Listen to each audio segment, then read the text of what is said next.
Vamos abrir a nossa Bíblia no Evangelho de Lucas. Evangelho de Lucas, capítulo 15.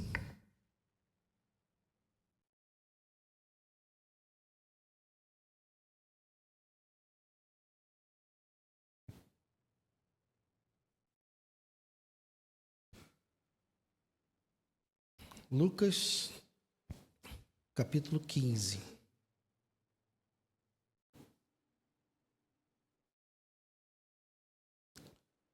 Vamos ler dos versos 11 ao 32.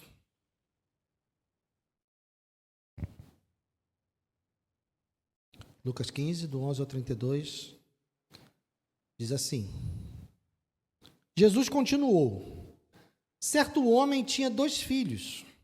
O mais moço deles disse ao pai: Pai, quero que o Senhor me dê a parte dos bens que me cabe. E o pai repartiu os bens entre eles. Passados não muitos dias, o filho mais moço, ajuntando tudo o que era seu, partiu para uma terra distante e lá desperdiçou todos os seus bens, vivendo de forma desenfreada. Depois de ter consumido tudo, sobreveio àquele país uma grande fome, e ele começou a passar necessidade. Então foi pedir trabalho a um dos cidadãos daquela terra, e este o mandou para os seus campos a fim de cuidar dos porcos. Ali, ele desejava alimentar-se das alfarrobas que os porcos comiam, mas ninguém lhe dava nada. Então, caindo em si, disse: Quantos trabalhadores de meu pai têm pão com fartura, e eu aqui estou morrendo de fome? Vou me arrumar, voltar para o meu pai e lhe dizer: Pai, pequei contra Deus e diante do Senhor. Já não sou digno de ser chamado de seu filho. Trate-me como um de seus trabalhadores. E arrumando-se foi para o seu pai. Vinha ele ainda longe, quando o seu pai o avistou e, compadecido dele, correndo, o abraçou e beijou. E o filho lhe disse: Pai, pequei contra Deus e diante do Senhor. Já não sou digno de ser chamado de seu filho. O pai, porém, disse aos servos: Tragam depressa a melhor roupa e vistam nele. Ponham um anel no dedo dele e sandálias nos pés. Tragam e matem o bezerro gordo. Vamos comer e festejar. Porque este meu filho estava morto e reviveu. Estava perdido e foi achado. E começaram a festejar. Ora, o filho mais velho estava no campo. Quando voltava, ao aproximar-se da casa, ouviu a música e as danças. Chamou um dos empregados e perguntou o que era aquilo. E ele informou: o seu irmão voltou. E por tê-lo recuperado com saúde, o seu pai mandou matar o bezerro gordo. O filho mais velho se indignou e não queria entrar. Saindo, porém, o pai procurava convencê-lo a entrar. Mas ele respondeu ao seu pai: Faz tantos anos que sirvo o Senhor e nunca transgredi um mandamento seu. Mas o Senhor nunca me deu um cabrito sequer para fazer uma festa com meus amigos. Mas quando veio esse seu filho, que sumiu com os bens do Senhor, gastando tudo com prostitutas, o Senhor mandou matar o bezerro gordo para ele. Então o pai respondeu: Meu filho, você está sempre comigo. Tudo o que eu tenho é seu. Mas era preciso festejar e alegrar-se, porque este seu irmão estava morto e reviveu, estava perdido e foi achado. Pai amado, obrigado, Senhor, pela tua palavra. Deus, eu te peço, fale conosco nessa noite. Que o teu Espírito esteja sobre nós, nos ensinando, nos desafiando, nos exortando, nos consolando, nos ensinando, Deus. Eu te peço que seja o Senhor, que seja o teu Espírito e que não seja eu. Livra a tua igreja, Senhor, de ouvir ideias minhas e propostas minhas, mas que tudo que seja falado aqui nessa noite, ó Deus, seja proveniente de ti, da tua palavra, do teu coração, da tua vontade. Te peço que me anule e fale para a glória do teu nome. Te peço e te agradeço em nome de Jesus. Amém e amém. Pode sentar, queridos. Estou começando hoje uma série sobre as parábolas de Jesus, e comecei com essa, A parábola daqueles que chamam de filho pródigo, né? Assisti recentemente um filme, não sei se você já viu. Se você não viu, eu recomendo que você assista. Um filme que me fez e tem me feito pensar muito ainda, porque é um filme muito impactante. O nome do filme em português é O Movimento de Jesus. Não sei se você já viu, em inglês o nome é Jesus Revolution. Ele tem nos streamings, se você procurar nos streamings você vai achar esse filme. E eu recomendo, eu queria muito que a gente pudesse assistir junto, e depois que tivéssemos terminado de ver o filme, que a gente ficasse sentado por horas conversando a respeito desse filme. Então a proposta está de pé. Se você não viu e quiser assistir comigo, a gente marca um dia aqui na igreja e vamos ver. E vamos sentar e vamos conversar, porque é um filme muito impactante. Esse filme ele conta uma história real. Ele conta a história de um grande avivamento que aconteceu lá nos Estados Unidos na década de 70, em pleno movimento hippie. Os hippies eles estavam espalhados ali pelo país e a cultura hippie havia chocado a sociedade americana. O modo de vida dos hippies era algo extremamente chocante. Eles faziam para confrontar realmente aquela sociedade existente e o seu comportamento era muitas vezes considerado ofensivo. A maneira como eles viviam, como eles escolheram viver, era uma maneira ofensiva. Eles usavam drogas, faziam sexo livremente, sem comprometimento de casais, era um desprendimento dos valores tradicionais, e eles esfregavam isso na cara da sociedade. Era algo muito impactante para a sociedade conservadora daquela época. Mas o que acontece? Alguns hippies começaram a ser alcançados pelo Evangelho. Alguns hippies começaram a se arrepender dos seus pecados e estavam conhecendo o Evangelho de Cristo. E eles então queriam um lugar para ouvir a palavra, um lugar para poder louvar a Deus, aprender mais a respeito desse Evangelho. O problema é que as igrejas não estavam preparadas. As igrejas não queriam receber hippies. Era muito chocante. O seu modo de vestir, o seu cabelo, o seu corte de cabelo, as roupas que eles usavam, o fato deles serem andarilhos e não terem casa para morar, era algo muito esquisito. Como é que assim se converteu? Será que se converteu mesmo? Vai vir aqui para a igreja? Será? Aí eu imagino as irmãs na igreja, né? Essas meninas aí que já fizeram sexo com todo mundo, vão chegar aqui na igreja, vão querer pegar o meu marido. Ou os rapazes todos usuários de droga vão chegar aqui na igreja e vão convencer os nossos jovens a usar drogas. Mas o fato é que aqueles hippies, eles estavam se convertendo. E eles estavam também evangelizando. E eles precisavam de um lugar para ir e não tinha. Eles não tinham onde congregar, eles não eram bem-vindos nas igrejas. Pelo modo que eles viviam antes, todos conheciam o modo de viver de um hippie, e também pela maneira como eles estavam agora, se trajando, o seu cabelo, o ritmo das músicas que eles ouviam, coisas assim. E agora? As igrejas estavam com um dilema: como confiar se essa conversão é genuína? Porque eles têm um passado tão cheio de pecados, um passado tão confrontador, e eles têm um modo de vida, um estilo de vida tão fora dos padrões. Será que eles realmente se converteram? E o filme vai contar a história de um pastor que decidiu acolhê-los. Um pastor extremamente conservador, recebe um hippie desse na sua casa. Por acaso é o mesmo ator que faz Jesus na série The Chosen. Então, por acaso, esse hippie é o mesmo ator que faz o Jesus do The Chosen. E esse pastor recebe esse hippie na sua casa e começa a conversar, e começa a perceber: olha, esse cara se converteu mesmo. Ele continua esquisitão, ele continua com as roupas esquisitas, continua com o cabelo esquisito, continua falando esquisito, porque ele tinha as suas próprias gírias, né? Seu próprio jeito de falar. mas ele percebeu que esse jovem havia se convertido e decidiu abrir a porta da sua igreja. Ele era um pastor e decidiu abrir a porta da sua igreja. Ele comprou uma briga com a sua igreja.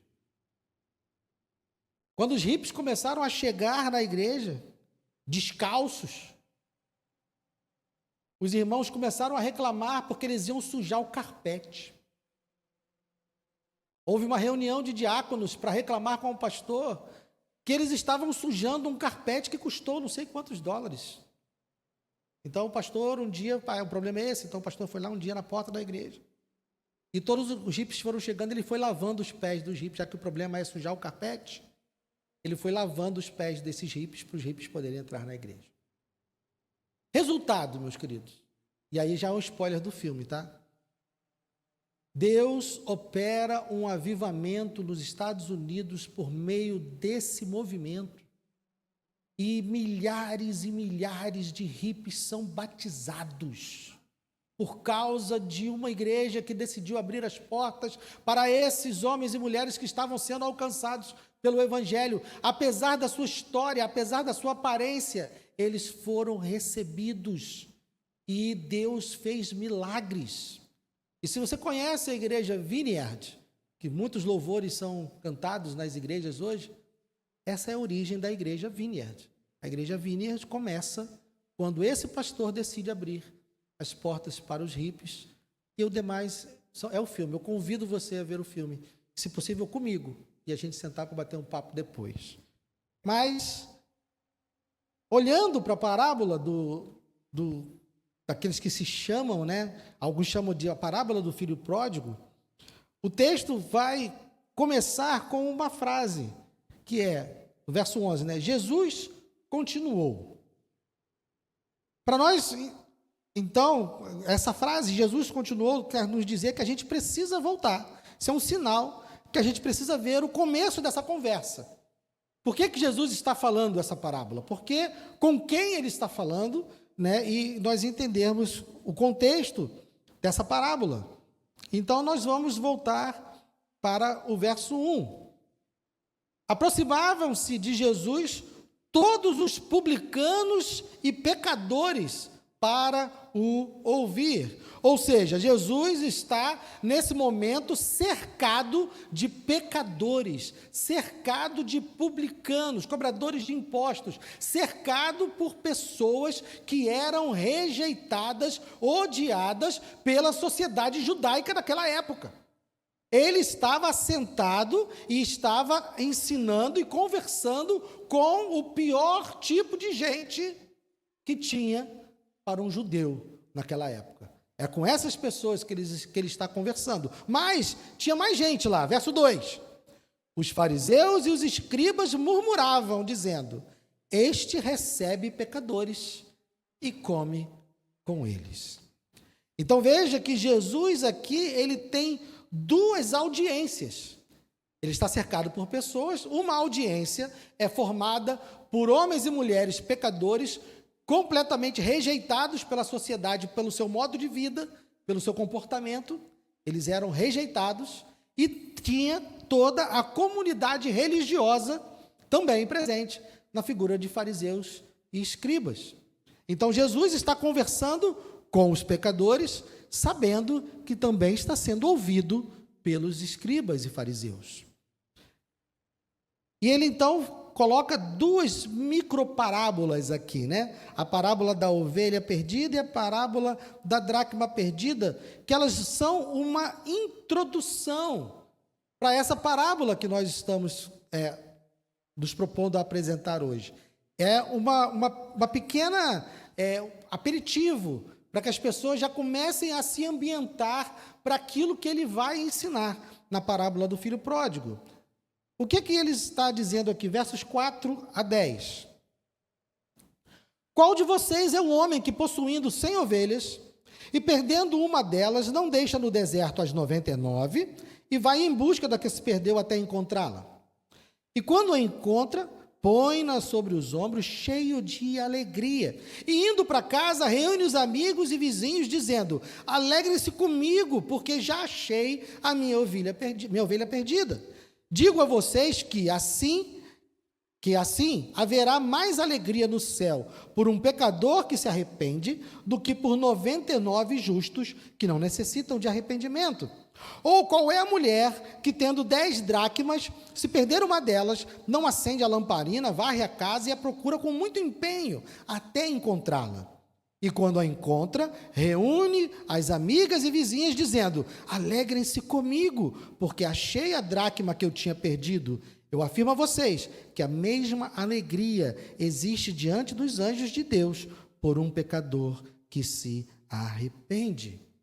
Então Jesus, diante dessas duas audiências que eu falei, ele está conversando com essas microparábolas, né, da ovelha e da dracma, ele está conversando com essas duas audiências. Para o seu primeiro público, né?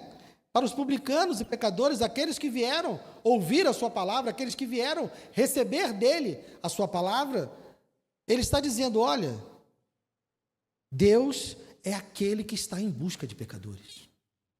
Ele está apresentando Deus como aquele que está em busca, que está trazendo o reino para os pecadores. Eles podem se voltar para Deus, eles podem voltar e entrar no reino de Deus, porque essa é a vontade de Deus. Há alegria nos céus, há alegria quando um pecador se converte, quando um pecador se arrepende. Essa é a mensagem que ele está dando para os publicanos e pecadores. E o que ele está dizendo para os escribas e fariseus? Ele está dizendo: olha, alegrem-se, porque Deus está fazendo isso. Deus está salvando pecadores, e vocês que estão na casa de Deus, vocês que são povo de Deus, deveriam estar se alegrando, porque se isso alegra Deus, também deveria alegrar você. Se você diz ser alguém que faz a vontade de Deus, se você diz ser alguém que guarda a palavra de Deus, então se Deus se alegra em salvar esses homens e mulheres pecadores, você deveria se alegrar também. Então Jesus está fazendo um convite aos escribas e fariseus: alegre-se. Alegre-se pelo fato de eu estar sentado com pecadores e publicanos. Alegre-se. Isso é motivo de alegria. E ele, então, passa para a parábola principal, que está tratando exatamente do mesmo assunto e está se comunicando também com as mesmas duas audiências. E por meio dessa parábola, por meio dos 3 personagens principais dessa parábola, nós vamos então alcançar a mensagem que Jesus estava transmitindo para eles. Primeiro, vamos falar a respeito do filho mais novo. Qual é o ensinamento que nós temos por meio da vida do filho mais novo? O ensinamento é esse: o arrependimento é sempre possível, não importa quão longe você tenha ido. Esse é o ensinamento que nós vamos ver que está na vida do jovem, do filho mais moço. Percebam então, verso 11. Certo homem tinha 2 filhos. O mais moço deles disse ao pai: pai, quero que o Senhor me dê a parte dos bens que me cabe. Um filho dizer para o pai que quer a sua herança antecipada é o mesmo que o filho dizer para o pai o seguinte: pai, eu preferia que o senhor estivesse morto. Eu preferia que o Senhor já tivesse morrido, que eu pudesse pegar a minha herança e ir embora. O pedido que o filho faz ao pai é uma declaração de que ele preferia que o pai estivesse morto. E ele fala ao pai, e o pai, então, faz essa divisão. E o que ele faz? Ele, então, verso 13, passados não muitos dias, o filho mais moço, juntando tudo que era seu, partiu para uma terra distante e lá desperdiçou todos os seus bens, vivendo de forma desenfreada. Então, o que parece é que o filho, então, pega a sua herança, que deve ter sido dada em gado, em terras, né? E ele deve ter vendido tudo, provavelmente transformou tudo isso em moeda, em dinheiro, e foi para um país distante, Ou seja, ele saiu do meio da nação, do povo de Deus, e foi viver no meio de pagãos. Ele desejou a morte do pai, disse ao pai que desejava a morte dele, pegou a herança dele, saiu da comunidade de Deus, saiu da comunidade da aliança e foi viver no meio de um país pagão. Ele deu as costas, inclusive, para Deus. Ele saiu da nação e foi viver em meio aos pagãos e gastou todo o seu recurso fazendo o quê? Quebrando os mandamentos de Deus. Esse homem se afastou de Deus e se afastou também da vida que Deus queria que ele tivesse. Quando veio a fome, ele então foi obrigado a procurar trabalho. Então ele já estava numa nação imunda, porque era considerado imunda, porque era uma nação que não tinha o verdadeiro Deus, era uma nação que adorava deuses pagãos. Ele agora vai trabalhar para um homem imundo, porque esse homem também provavelmente é pagão, e ele vai trabalhar com um animal que era considerado como o mais imundo pelos judeus. Verso 14. Depois de ter consumido tudo, sobreveio àquele país uma grande fome e ele começou a passar necessidade. Então foi pedir trabalho a um dos cidadãos daquela terra, e este o mandou para os seus campos a fim de cuidar dos porcos. Jesus está dando um exemplo aqui radical. Jesus ele está diante dessa audiência de pecadores e de religiosos, e ele, quando pensa num exemplo, quando ele forma a sua história, ele pensa numa história extrema. Isso que ele está relatando, os atos desse filho mais moço, são extremamente ofensivos. Ele está descrevendo uma pessoa completamente repulsiva para um judeu. Qualquer judeu que estivesse ouvindo essa história estaria com o estômago revirado, estaria indignado com a capacidade desse jovem de ser pecador. Ele rejeita o pai, ele rejeita a sua nação, ele vai viver em meio a uma comunidade imunda, e lá vai trabalhar com animais imundos, gasta todo o seu dinheiro quebrando os mandamentos. Ele é alguém completamente reprovável. Jesus descreve alguém que é o imundo do imundo do imundo, vivendo na imundície. É esse exemplo. Se você se colocar no lugar de um judeu, ouvindo a história de Jesus, ele está descrevendo alguém que nem eles eram capazes de imaginar, de tão ruim que era esse jovem moço. Mas o que acontece? Jesus continua a história, no verso 17, ele se arrepende. Então, caindo em si, disse: quantos trabalhadores de meu pai têm pão com fartura, e eu aqui estou morrendo de fome? Vou me arrumar, voltar para o meu pai e lhe dizer: pai, pequei contra Deus e diante do Senhor. Já não sou digno de ser chamado seu filho, trate-me como um dos seus trabalhadores. E arrumando-se, foi para o seu pai. Diante do sofrimento, diante da dor, diante da humilhação, ele se lembra e se arrepende. Ele se arrependeu do que fez. Por mais que tenha sido algo inimaginável, por mais que tivesse sido algo ofensivo, ele mesmo entende a gravidade dos seus atos, e ele volta para pedir ao pai não para ser um filho, ele volta para pedir ao pai para ser um trabalhador.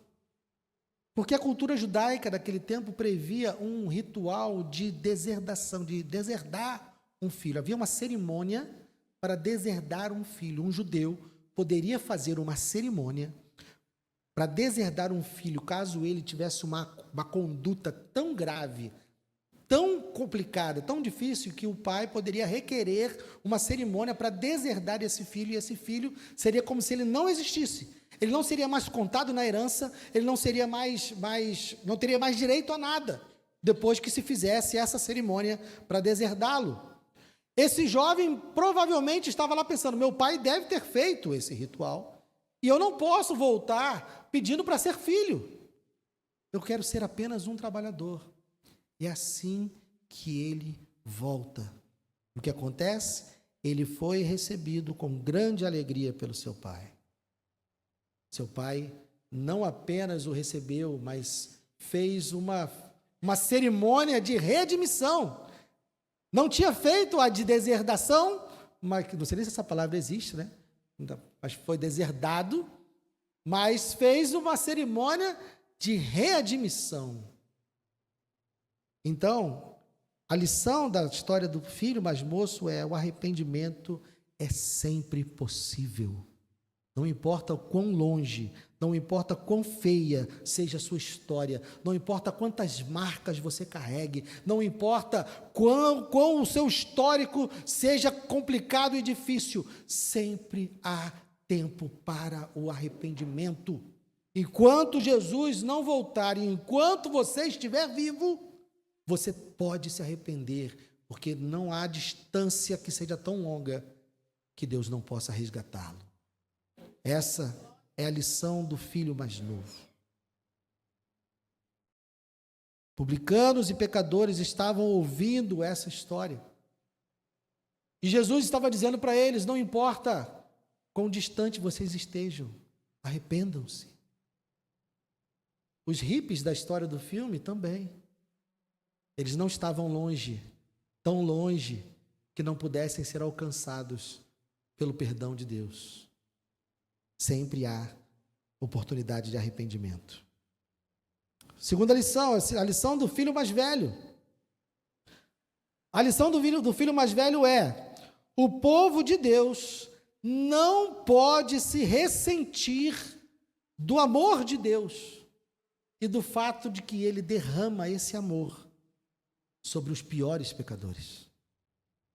O povo de Deus não pode se ressentir do amor de Deus e do fato de que ele derrama esse amor sobre os piores pecadores.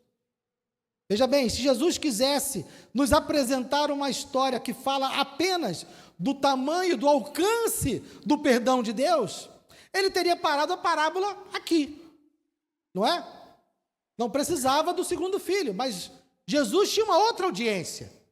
Ele estava cercado de publicanos e pecadores, mas ele tinha uma outra audiência com quem ele também queria se comunicar. Então nós temos aqui a história do filho mais velho. Esse filho mais velho não se alegrou nem um pouco com a decisão do pai, versos 25 ao 30. Ora, o filho mais velho estava no campo. Quando voltava, ao aproximar-se da casa, ouviu a música e as danças. Chamou um dos empregados e perguntou o que era aquilo. Ele informou: seu irmão voltou, e por tê-lo recuperado com saúde, o seu pai mandou matar o bezerro gordo. O filho mais velho se indignou e não queria entrar. Saindo, porém, o pai procurava convencê-lo a entrar, mas ele respondeu ao seu pai: faz tantos anos que sirvo o Senhor e nunca transgredi um mandamento seu. Mas o Senhor nunca me deu um cabrito sequer para fazer uma festa com meus amigos. Mas quando veio esse seu filho, que sumiu com os bens do Senhor, gastando tudo com prostitutas, o Senhor mandou matar o bezerro gordo para ele. Ele ficou indignado. Ele, além de não se alegrar, ele ficou ofendidíssimo. Ele se sentiu injustiçado. Ele achou que o pai dele estava cometendo um pecado contra ele, por receber o filho. E vejam o que ele diz. Ele se apresenta como um injustiçado, dizendo que o serviu, e ainda diz o quê? Que nunca transgrediu um só dos mandamentos do pai dele. Ele acredita que é justo. Ele acredita que é melhor do que o seu irmão. Ele acredita nisso com tanta força que ele nem chama o cara de irmão. Ele diz: esse seu filho que saiu e gastou tudo com prostitutas, você está dando o boi gordo para ele? E eu que sempre estive aqui, eu que sempre obedeci, eu que nunca desobedeci, não ganhei nenhum cabrito. Ele se sente superior ao seu irmão, ele se sente justo diante do pai, e ele acha que o pai lhe deve algo. O pensamento do irmão mais velho é o seguinte: o meu irmão não merece voltar, e eu mereço estar aqui. Esse é ou não é o pensamento de escribas e fariseus.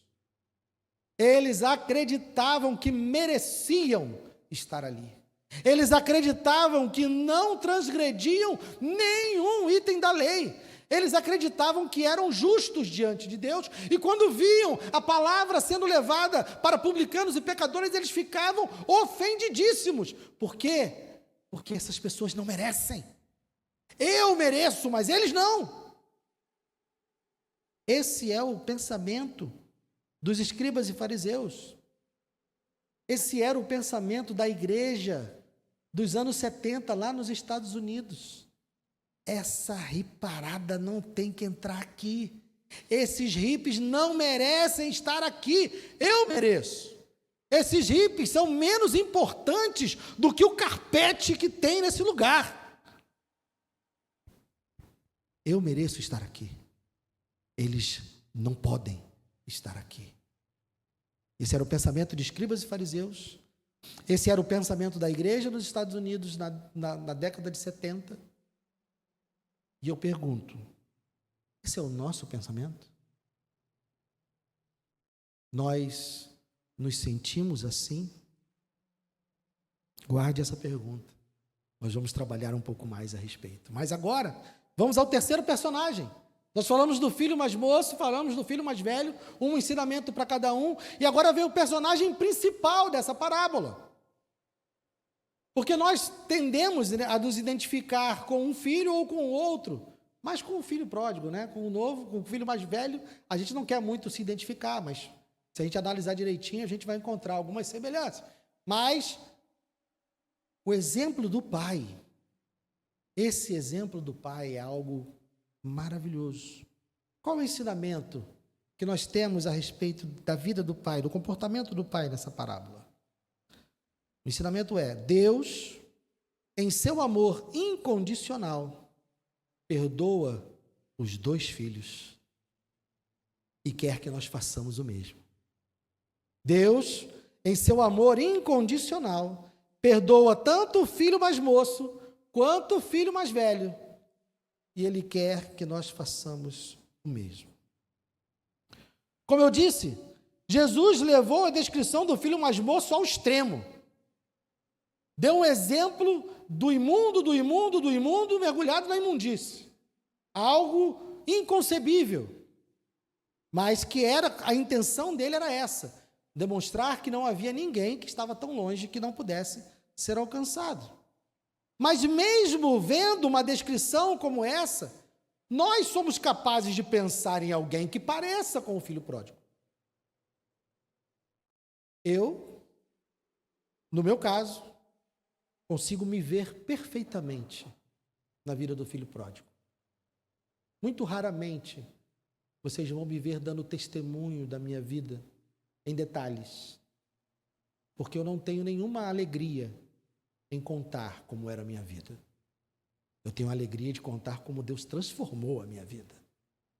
Mas eu me identifico com o filho mais moço.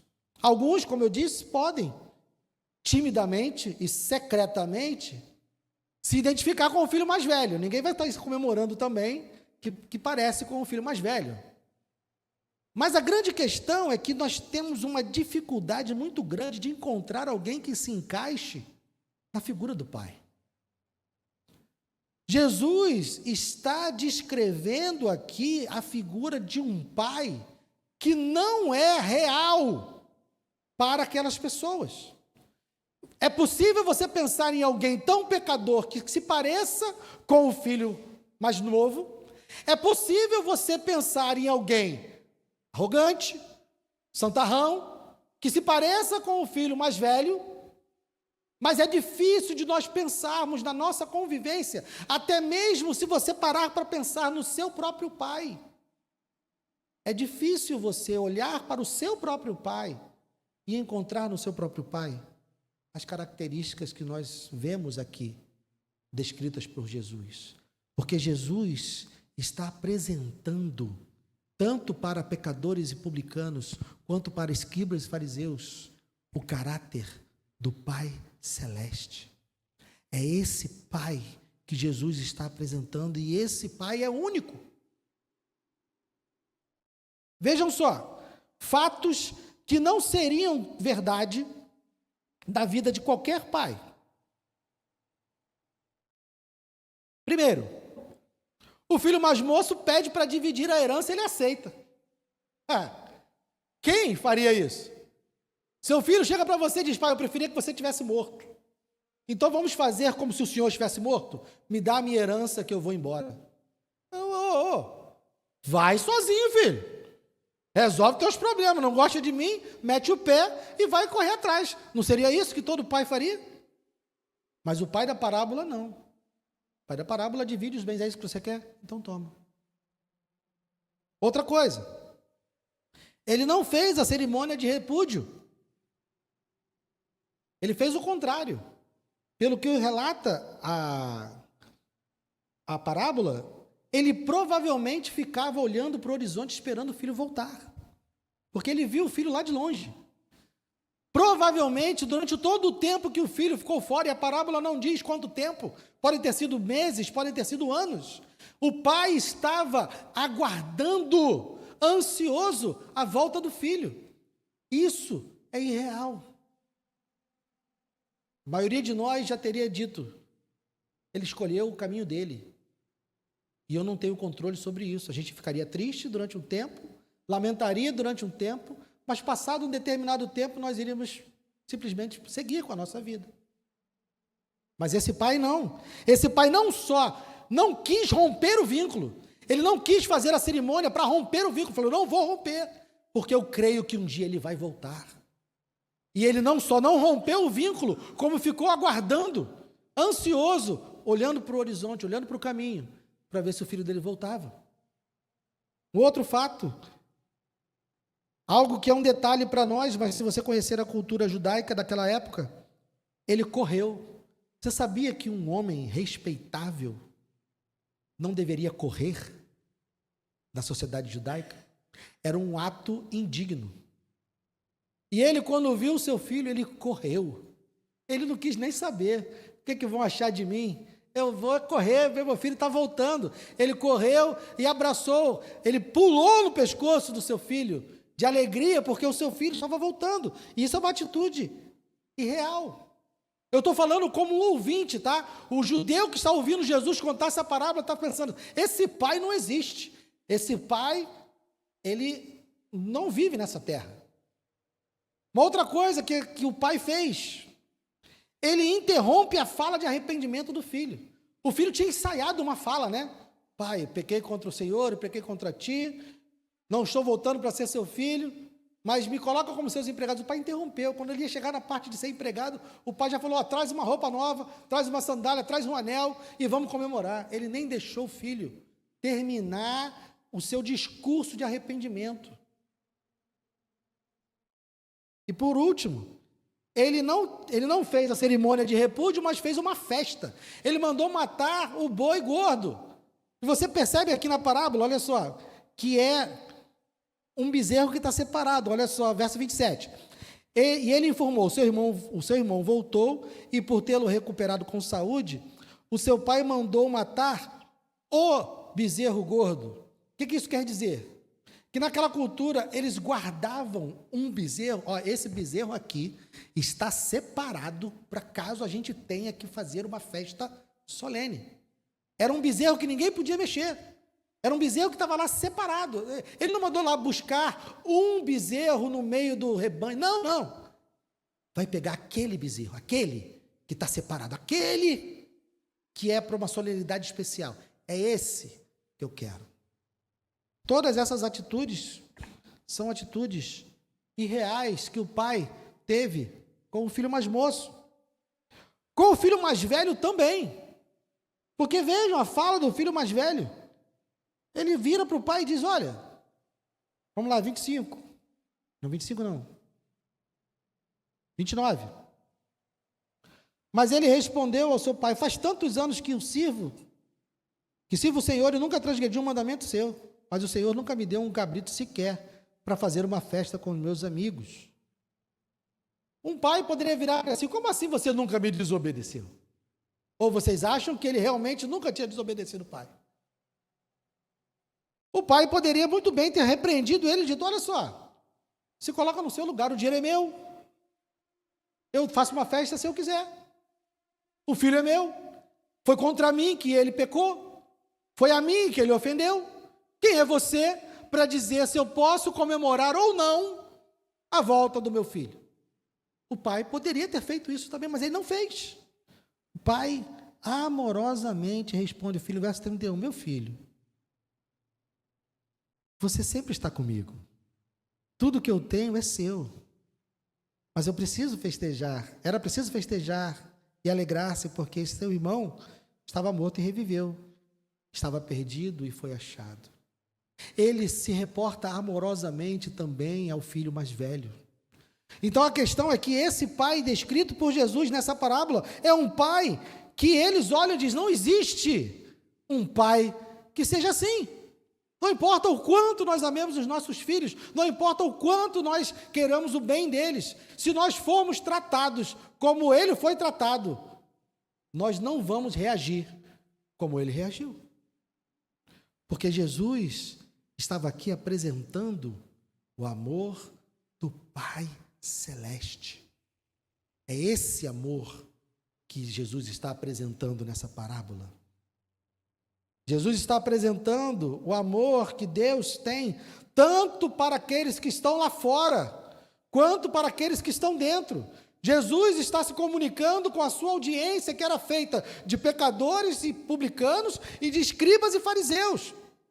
O irmão mais moço se refere aos escribas, o irmão mais moço se refere aos pecadores e publicanos, dizendo para eles: olha, não importa o quão longe você tenha ido, não importa o que você tenha feito, não importa o seu histórico, se você se arrepender e voltar, o nosso Pai vai recebê-lo.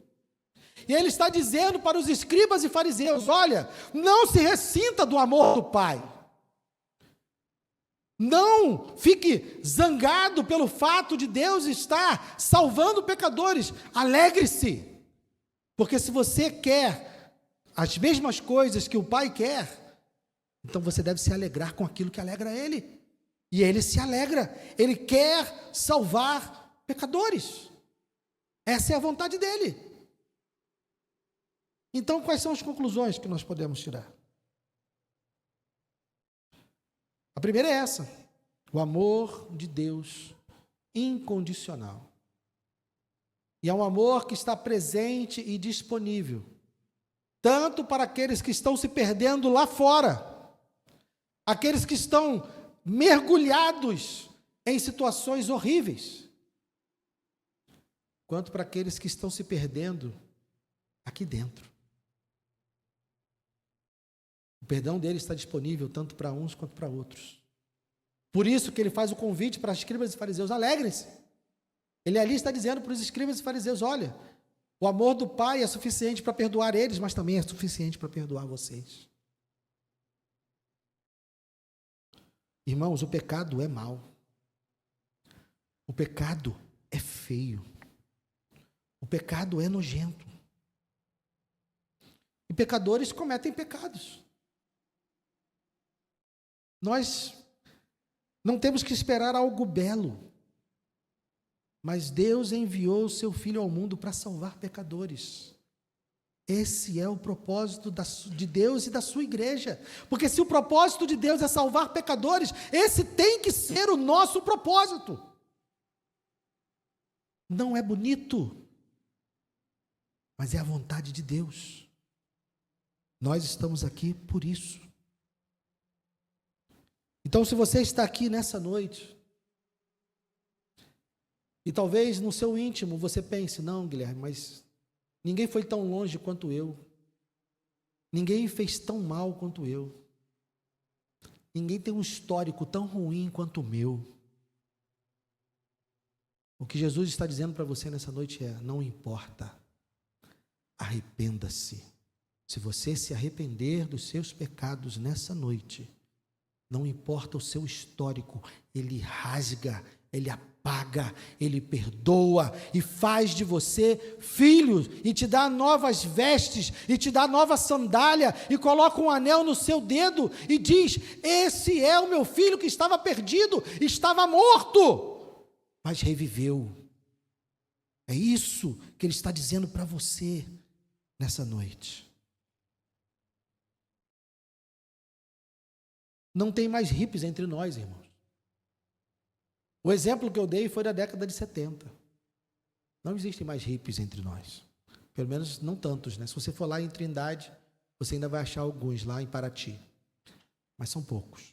Não impactam a sociedade como os hippies americanos impactaram. Mas eu vou ousar, meus irmãos, a dar um exemplo de pessoas que se enquadram nos hippies dos anos 70 lá nos Estados Unidos. Eu vou ousar a dar um exemplo de pessoas com as quais nós não estamos preparados para lidar.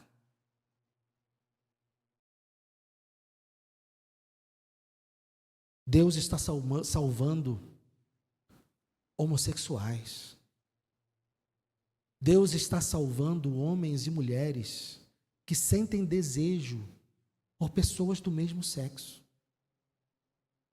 E eu tenho visto isso acontecer. E sabe o que tem acontecido com essas pessoas? Elas não têm para onde ir. Elas não têm para onde ir. Elas não podem contar conosco para passar pelas suas lutas. Elas não podem se abrir conosco para contar o seu sofrimento e a sua dor. Porque, meu irmão e minha irmã, imagina alguém que sabe, porque ele se arrepende dos seus pecados, ele ama Jesus e ele sabe que nunca terá um relacionamento amoroso, porque aquilo que ele ama, Deus não ama. Aquilo que ele quer, Deus não quer. E ele, por amar a Deus, por amar a Cristo, ele sabe que nunca poderá se relacionar amorosamente com ninguém, a não ser que Deus mude o seu coração. Mas Deus não promete isso para ninguém. E nós não estamos ajudando em nada. Nós não estamos nem um pouco preparados para recebê-los. Nós não estamos nem um pouco dispostos a ajudá-los.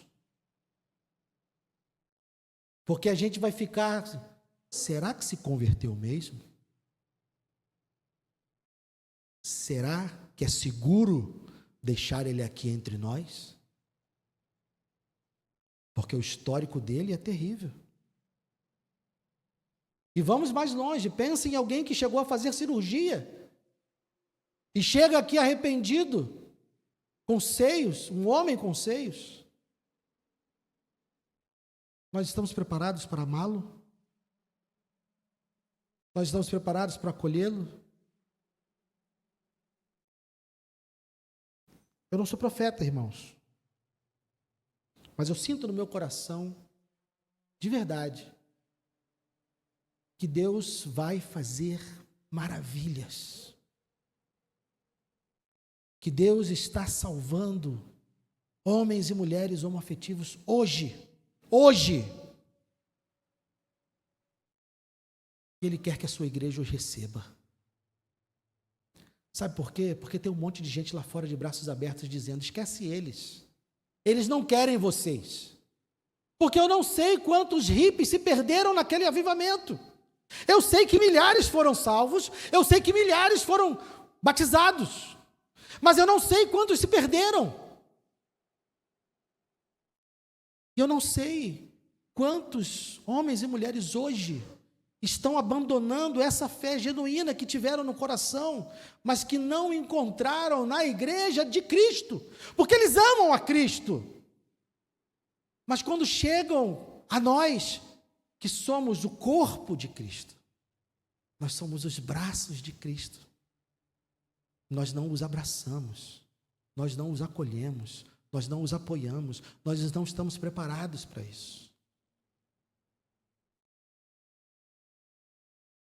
Então eu queria que você saísse daqui hoje pensando: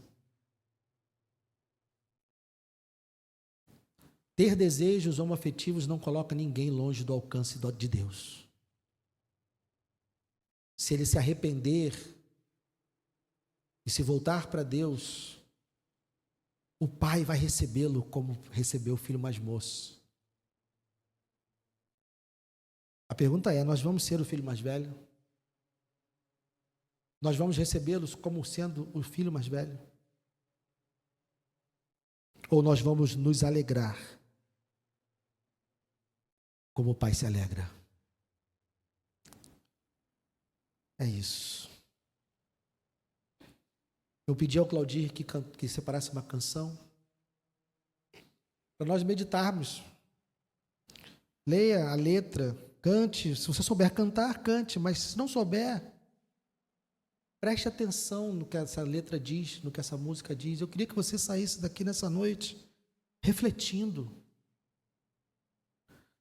Porque Jesus disse sobre escribas e fariseus, lá em Mateus 23, 13. Abra aí, só para concluir.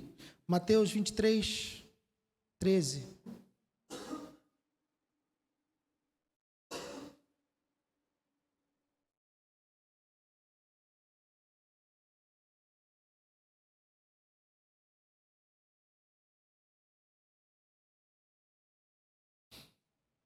Mateus 23, 13 diz, Jesus falando aos escribas e fariseus: ai de vocês, escribas e fariseus hipócritas, porque vocês fecham o reino dos céus